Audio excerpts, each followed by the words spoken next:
Hey there guys, my name is Marcus, and in this video I'm going to show you how you can easily use the time tracking tool in Honeybook, the time tracker. So before we start, what you will have is that you can use the 20% off for 1 year from Honeybook when you're going to click on the link down below in the description under this video. So click on it and you'll get right here 20% off for the first year just for you, and you can use that. And let's just jump into the tutorial. So when you're going to be here in Honeybook, you want to click on Tools and Time Tracker. In a time tracker, you can easily log a new time, and then let's have here like sketching. Then you can have the number of hours, which can be like 10, and I'll rate 500. Then I can have like date completed, with in what date it's going to be completed, and select the project, and you're going to just start writing, and it's going to automatically find the project that you have.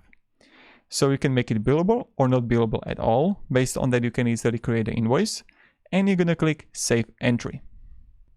So under that, you're going to have also the projects here. In a project, you can simply create your project or open it and have a time tracker here where you can actually log new. So you can do it directly in the project or under the tools. Like there are the two options how you can actually do it. So